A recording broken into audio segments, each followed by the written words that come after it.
I have two different posts that I want to discuss in one. So this one is titled Canceled a Date and He Turned into a Different Person. So she's 28, he's 32. She says, I canceled a date with a guy who turned into a completely different person. We have been in the talking stage for a while and plan to meet over the weekend. I've been called into work as it is so busy at the moment, and I said yes because I know it'll make my life so much easier next week. I felt so bad and never usually cancel anything, but I sent such a lovely message apologizing and promising to make it up to him when we meet next, gave an alternative date. I am so shocked by his response as he turned into an a-hole, calling me a time waster, narcissist, and selfish person who only wants to be wanted like most girls these days. What the F? I tried to explain and reason with him, but he's not having any of it and even unfollowed me on Instagram. Did I dodge a bullet? For context, he has been the kindest and sweetest guy until this. Does this actually mean he's faking it? And then where he says, like most girls these days, reverting back to calling a grown woman who is 28 a girl just rings to me like manosphere red pill. But with this one, the mask off came off really quickly. Just as soon as he bumped up against a time where he's not getting precisely what he wants at precisely the time that he wants, the mask slipped. Sometimes these people can keep their mask on for a little while, but this person was not able to do so, spiraled down real quickly just because plans fell through. And this is something that happens with grown-ups.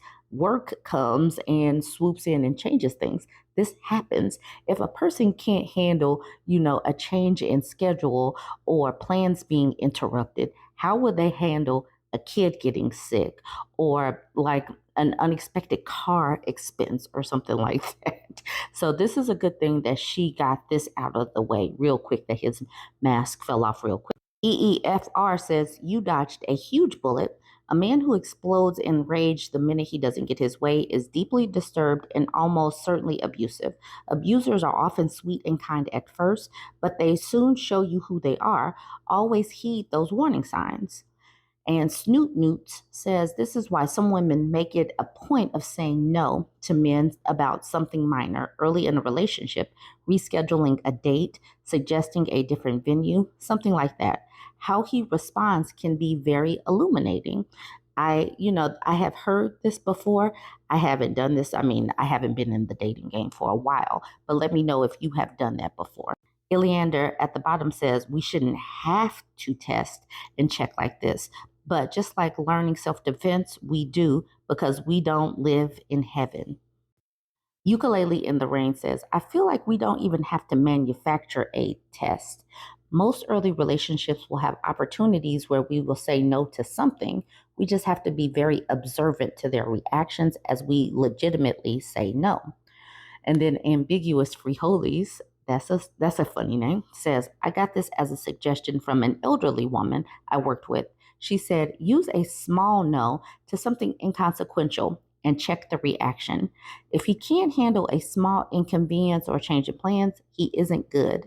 He was so accommodating and kind about it. Same as OP, I picked up a shift at work. We've been together for 23 years now. Okay, so her small inconveniencing of her man ended up turning into her spouse. And then Stardust said, yep, my grandma said never to marry a man before seeing how he reacts to a car breaking down or being stuck in traffic. Unfortunately for her, my grandpa didn't show his major temper until after they were already married with the baby. And then this person says, that's the hard part, though, in your last sentence. Some men are so good at hiding behind a mask, they will wait until something like marriage or pregnancy to show their true selves. They wait until they feel their partner is sufficiently stuck with them and won't leave. I feel so strongly for the women who thought they had a dreamboat of a man, only to find out it was all a lie.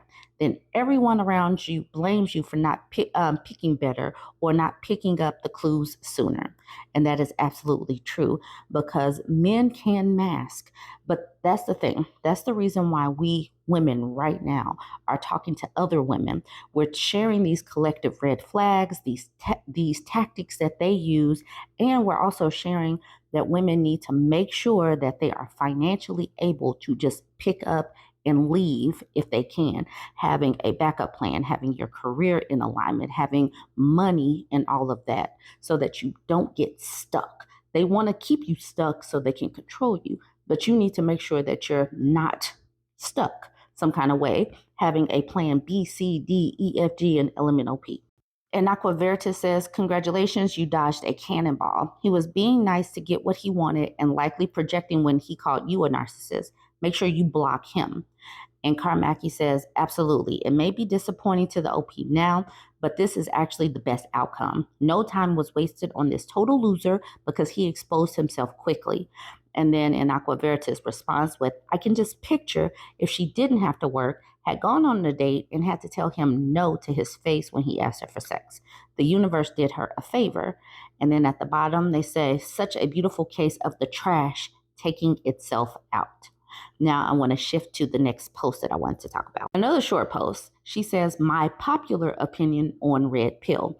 I know that this connects some kind of way. She says, I'm convinced Red Pill is there to purposely keep men alone and single so that the podcasters, etc., can make more money off of them. It's almost like a pyramid scheme without the shape. Hawks prying on vulnerable, desperate men. I mean, what normal person would take advice of, oh, you like this person? You should treat them like that'll definitely make them fall for you. When will men wake up and realize Red Pill is keeping them single? The proof is in the pudding. I connected it with that other one because it just seems like that person was Red Pill, the way he was dogging her out simply because she said no. A lot of times they get their dating advice from these other men. And the thing is, it's like they are purposely trying to be mean to women. Like that's really going to show how alpha they are. And then women are supposed to swoon. And so I do believe that she's right. This is a pyramid scheme, and it keeps them in this cycle where they are going to end up lonely and miserable, because men can be single, lonely, and miserable, but women can definitely be single and still have a full life with their friends and family and hobbies and all of that. So let's get into some of these comments. Adalar says, yeah, isolating people is a common tactic to build cult-like followings. I suspect it is part money and part ego trip, but making your audience feel like and selling them the medicine is the way of capitalism. The thing is, a lot of these men are sold on the idea that women are more like an accessory than a partner, which keeps them from really examining their singleness in any meaningful way. The dehumanization of women and soft men is pretty key to it. It props up the idea that being single is preferred over having the wrong kind of relationships with a woman. That way they can keep selling their ebooks and YouTube series. And then Chom Peeper says, don't forget about the supplements. They really do talk about us like we're an accessory or a sidekick in a movie. And I've talked about how we are wife appliances or happiness machines. And that comes in with the dehumanization of women. We're not full and complete humans.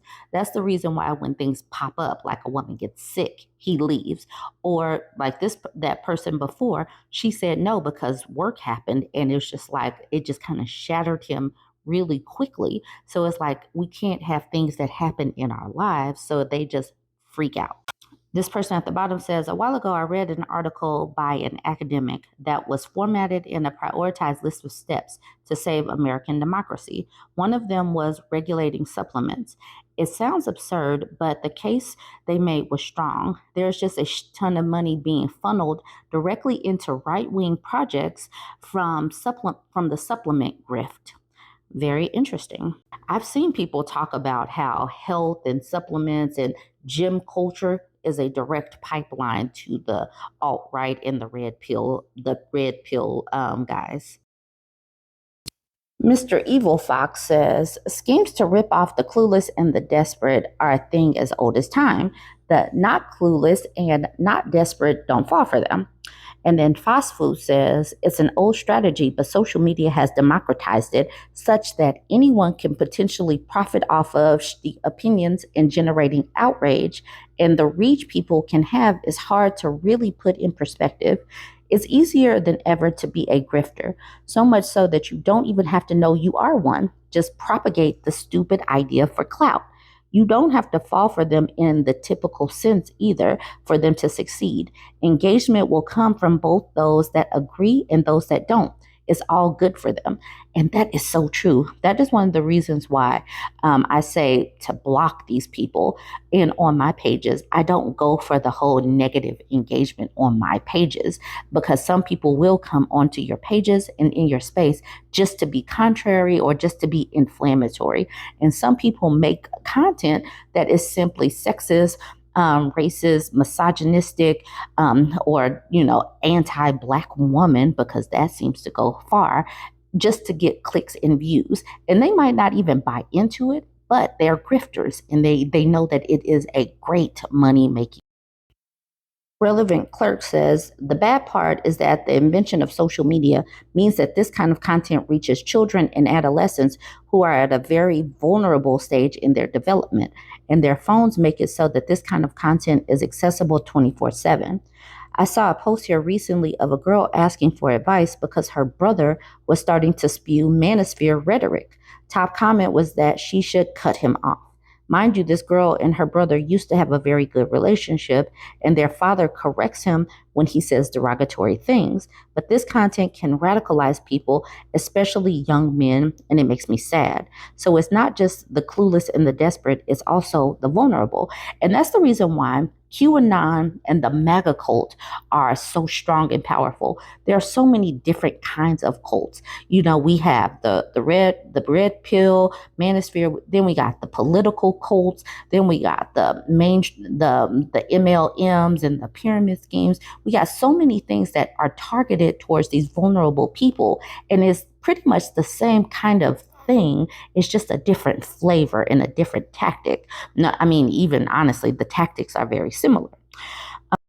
So just to wrap this up and kind of connect those two posts, how I think this goes together is that the red pill, the manosphere are giving men ideas and talking points on how to talk to women. But since they haven't connected that women are actually human, they don't know what to happen when something happens in the world or in her life or her body or just in general, and how to handle those things. They don't have those talking points because women aren't human. Women are just accessories in their lives. And that's the reason why they fail and flail, and why they're going to continue to fail and flail until they, update their talking points to add that women can be human, and you need to be able to have a human reaction when things don't go your way. Otherwise, they're just going to stay in this cycle of, being upset, angry, or whatever, and then lonely. But like someone already said, that keeps these grifters making their money. All right, y'all, join the conversation. Let me know what you think about all of this put together. Don't forget to like, comment,